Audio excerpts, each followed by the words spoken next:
Hi, my name is Aaron Johnson from Carnegie Mellon, and today I'm going to talk to you about the challenge of visual feedback on legged systems. And this is an issue that I've been working on for about the last 10 years. And as you'll see today, I've worked with many different students to tackle this from many different issues. And it's a particularly difficult problem, I think. And so I'm very excited about this perceptive locomotion workshop, and I'm glad to be able to share my experience with you.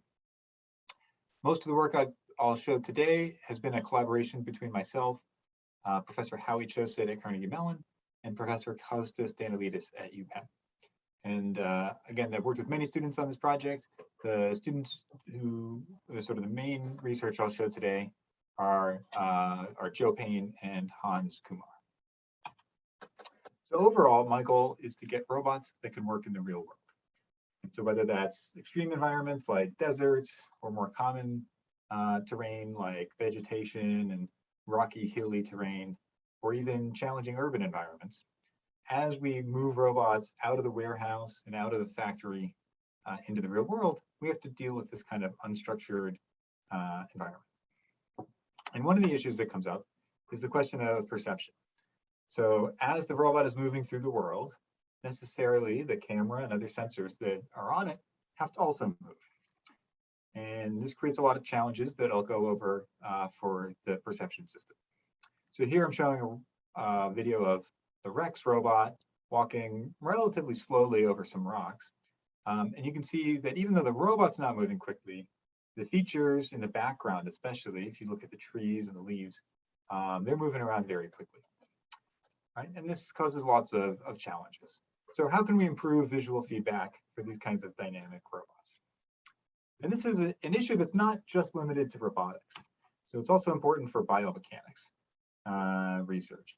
So I have a long collaboration with Dr. Amir Patel at the University of Cape Town. And he collected these videos from cheetahs running. This is slowed down. Cheetahs run very quickly.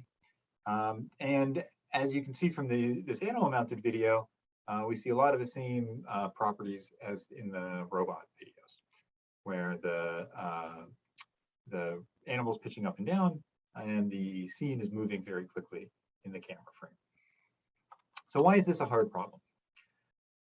So there's lots of factors. The first is that there's occlusion from that rotation. So as the camera pitches up and down, a smaller and smaller percentage of sequential frames will overlap. And so it's harder to find features that in order to estimate your motion. The features that you do find will often have high feature velocity or high feature acceleration. As the robot is moving, those features move in the frame very quickly. There may also be impulsive motion from impacts with the ground. And so anytime you have an assumption of smooth velocity or smooth acceleration, that may not hold.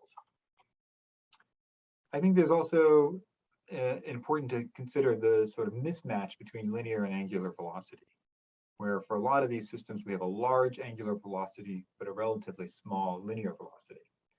And so if there's some feature motion that we're trying to attribute to a combination of linear and angular robot motion, some of that large angular displacement can appear to be larger linear motion.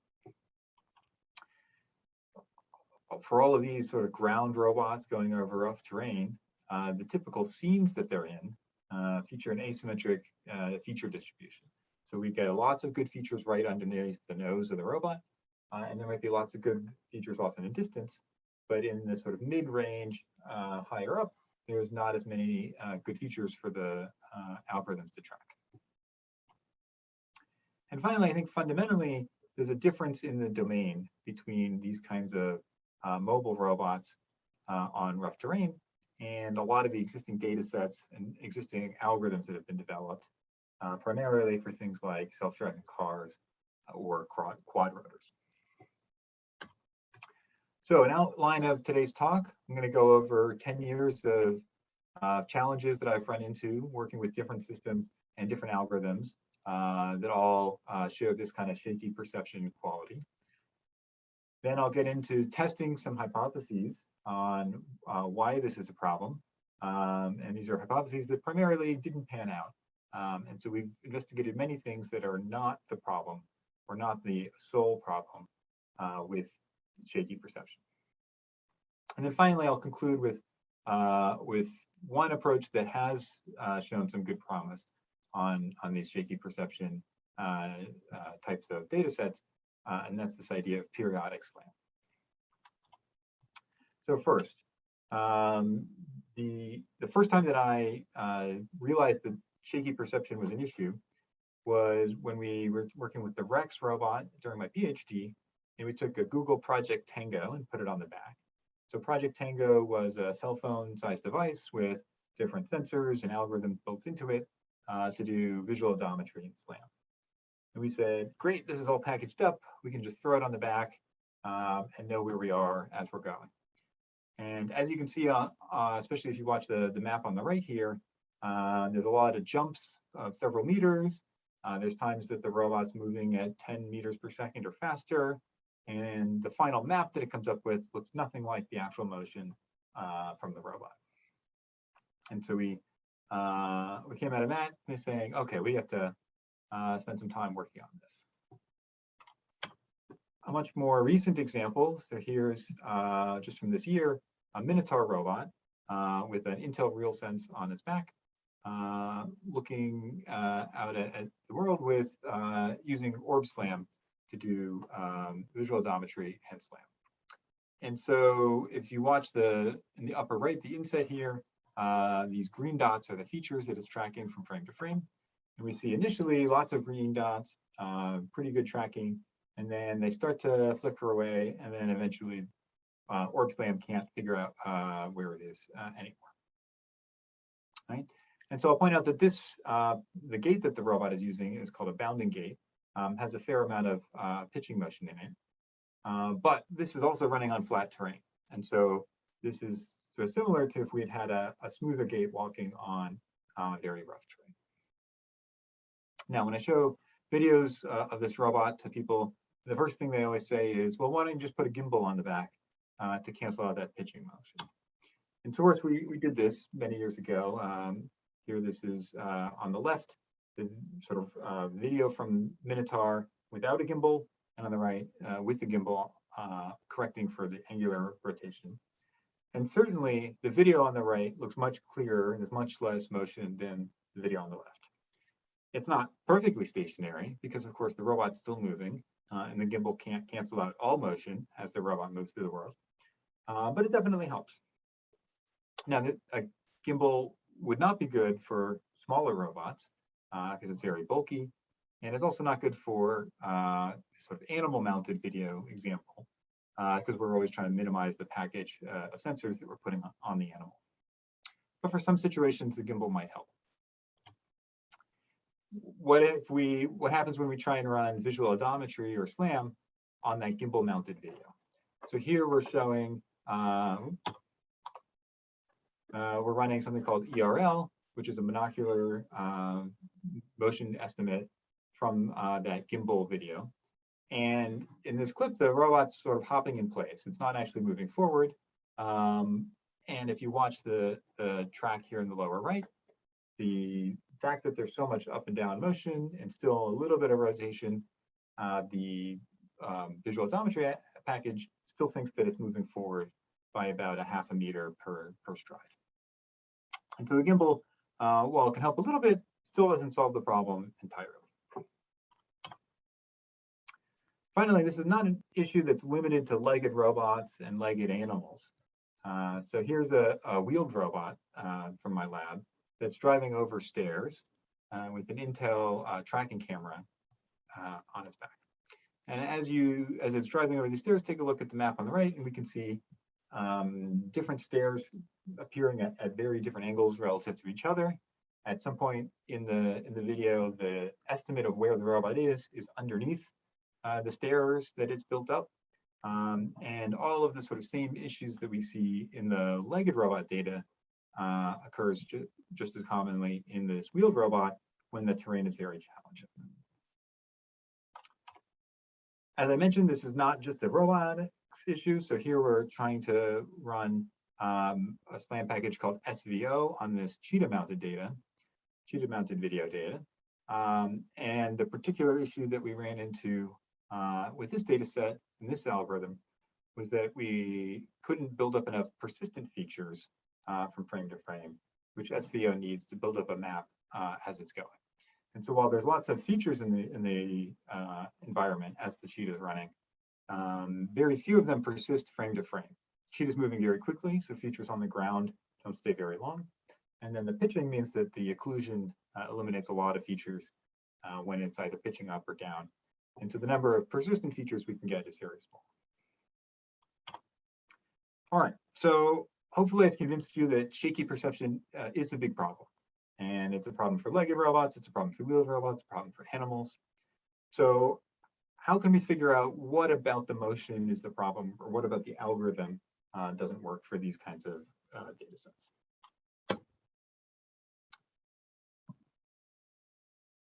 So in this section, what we've done is we've created a simulated data set using AirSim and run trials with ORB SLAM 2.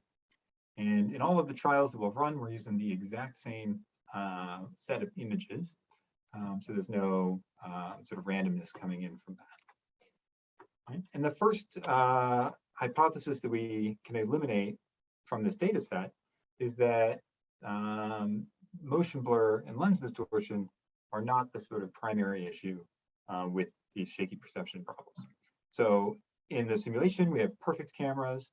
There's no motion blur or lens distortion or rolling shutter or other camera non-idealities simulated. And we see here, this is what we call sort of moderate pitching data set.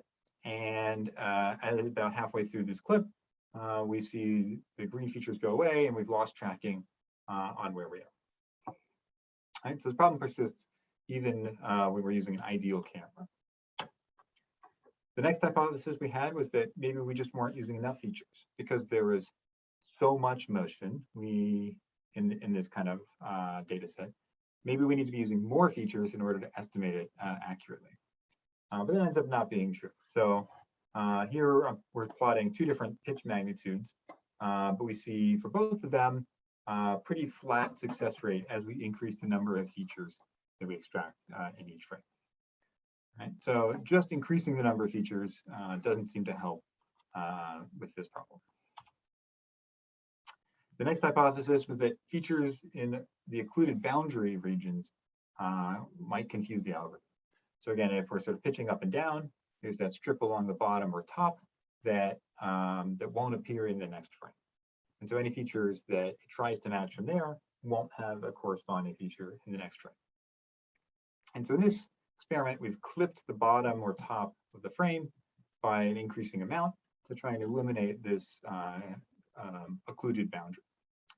And initially, this looked actually pretty promising. So here, as we increase the amount of clipping, we go from about a 40% success rate to more like 80 or 90% success rate at this particular pitch rate. And so we thought this was pretty promising. And we said, great, how well does this generalize to other pitches? And it turns out that it doesn't generalize at all. So that trace from the last slide, if you look closely here, this sort of blue edge right here shows that increase from 40 to 80 that we saw before. But basically all of the other pitches that we've considered, we don't see the same kind of effect. So for the rest of this data set, we have relatively flat success rate, and then a cliff as we get to either clipping too much of the data or pitching too much as we go higher and higher pitches. So there might be some small region in the in-between where we're clipping away this sort of occluded boundary is somewhat beneficial, but it's certainly not completely solving the problem. Another hypothesis we considered was that it's not the number of features or where they are, but just that they happen to be relatively poor features for whatever reason. So in this trial, what we've done is we've taken a run that fails, and at the frame where it fails, we've rerun the feature extraction and matching. And we see some small improvement. So this red region in between is the ones that succeeded when we retried the feature extraction. And so we're able to increase the success rate a little bit, but not really all that much. And so it doesn't seem like this is really solving the problem as well. To test this issue further, what we've done here with these 4 trials is we've run the one ORB SLAM once and saved the features, and then rerun ORB SLAM with the exact same features over and over again. Right? And so we've done this 4 times. And we see that even using the features, so these first 2 trials, the initial run was successful. So presumably this should be good frames, good features that led to a successful tracking run. And we still see about the same 75% success rate, 80% success rate, but a lot of failures even with those known good features.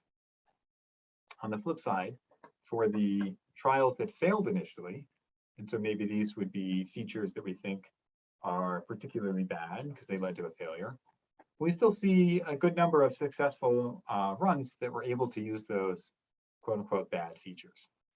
So it doesn't seem like, certainly the good features were better than the bad feature set, but it didn't really completely solve the problem. Right? And so one of the conclusions from this is maybe that ORB SLAM just has too much stochasticity, too many unknowns, too many random variables going into it. And then we sort of can't get to this kind of deterministic, this is a good run, that's a bad run that we would like to. So I'll enter the hypothesis, maybe we just chose the wrong algorithm to focus on. So here we're also running VINS Fusion and MSCKF VIL on similar, although slightly different simulation setup for this experiment. And while we do see some amount of difference between the algorithms, certainly the other 2 seem to work for a little bit higher frequency than ORB SLAM 2. They all qualitatively have the same characteristics of success at low frequencies, very low success rate, almost all failures at high frequencies, and a pretty wide range of frequencies in the middle where sometimes it works and sometimes it doesn't work. All right. So all of these algorithms sort of have similar trends in that way. So we've tested many other hypotheses that I didn't have time to go through today. Maybe the motion prior wasn't good enough. So we've tried running this with giving it the exact motion as the prior and with no sort of significant change in performance. Maybe the problem occurred at an earlier frame. So mostly we were looking at re-extracting the current frame. And here we've compared multiple trials on the same data set to show similar results up until that point of failure. They're sort of indistinguishable until the frame where they fail. And we've also tried rerunning that final frame, and that sometimes succeeds and sometimes doesn't. So it doesn't seem like it's some critical mistake that we've made in an earlier frame in terms of feature matching that has led us to the failure. Maybe there was bad initialization in the map. All of these require a pretty good seed. But this data set that we've been using has the first 10 frames with no pitching, allowing ORB SLAM to initialize a good map. And so many more hypotheses that we've tried that did not work. And so, lots of frustration here. What's something that does work? So the best that I can suggest is what we call periodic SLAM. So in this, what we're going to do is set up multiple SLAM sessions and correspond features based on what phase of the robot's motion. So if it's pitching up or down, will correspond to different SLAM sessions. Right? If we look at the sort of details here, here on the left, this is sort of a factor graph of how the different frames and features are going to be corresponded. And the way you should interpret this is that as we move forward in time, we're sort of spiraling out of the middle here. And so sequential frames are connected by this spiral. And then going radially, these are all of the frames where the robot is in the same phase of the gait. Right, so the angle as we go around is our gait phase. So all of the frames where we're looking either up or down or forward we'll try and find features that match between those. All right. So in the experiments we ran with 3 different SLAM sessions, one for when the robot is pitched up, one for when it's relatively level, and one for when it's pitched down. Right? And again, we try and connect both sequentially in time, but also finding correspondences to the last time the robot was pitched in a similar way. And what we see is that, especially at these higher frequencies, this periodic SLAM is able to do much better than the standard bench lines. So here we're using ORB SLAM 2, Vince Fusion, and MSCKF. We don't do as well at the lower speeds. And some of that is that this package isn't as optimized for these easier cases as some of the other packages. But also we've broken some of the continuity there, right? If you really aren't pitching much and all the frames look similar, you should really put all of the frames into one SLAM session to get the most benefit.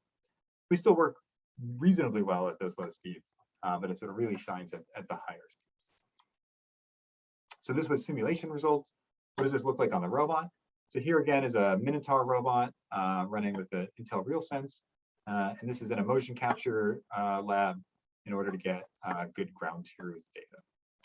And so here in black is the ground truth, and we see that the purple periodic SLAM is not a perfect track, but does sort of follow the same trend and get pretty close by the end. All of the other approaches go really haywire along the way. We ran it multiple times on 3 different types of gaits for this robot. And so on the easy gait, most of the systems did pretty well. But then on these harder gaits, the periodic SLAM did quite well. And the majority of the sort of baseline examples sort of completely failed, or with the occasional intermediate success.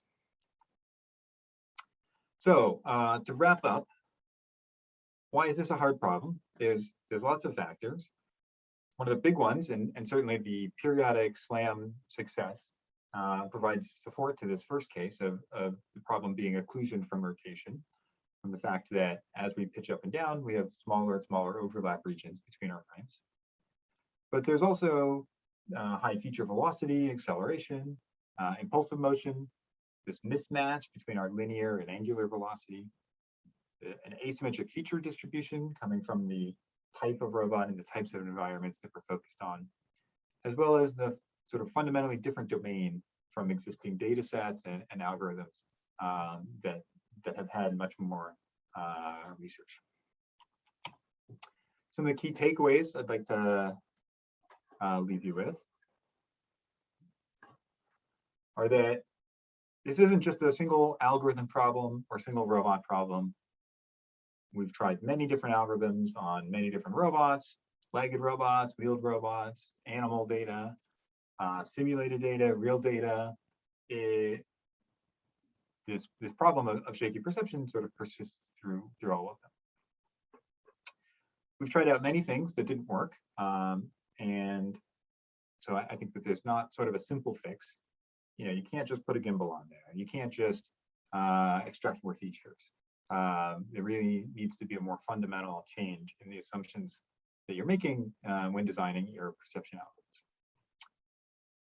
Some of the best success that we've had is with this idea of periodic SLAM, of coming up with correspondences that align in terms of frames that are likely to look similar, not just sequentially in time. Before I conclude, I just want to say a few words about supporting diversity in robotics. So it's no secret that the demographics of the robotics community look nothing like that of the rest of the country or the world. And in fact, that the representation of women and minorities has not significantly increased over the last few decades. So we needed to actually take some action in order to change this. So I encourage you to think about what you can do either as an individual or lab or school in order to change this. Some suggestions are that you join a networking or advocacy organization. So there's Black in Robotics, Women in Robotics, that are very focused on the robotics community. I encourage you to read, cite, invite, mentor, and collaborate with a diverse set of researchers. And there are these Black in Robotics reading list and Women in Robotics list that can help you find those researchers. And finally, I encourage you to spend some time to learn more. So there's the Supporting Black Scholars in Robotics article on IEEE Spectrum, as well as these excellent action item lists from Black in Engineering and Black in Computing organizations. And finally, I'd like to thank you, as well as thank the sponsors. So this work was primarily sponsored by NSF with the Robust Intelligence Grant, as well as earlier work in this area from the ARL Robotics Collaborative Technology Alliance. Thank you for listening, and I look forward to seeing you in the live session.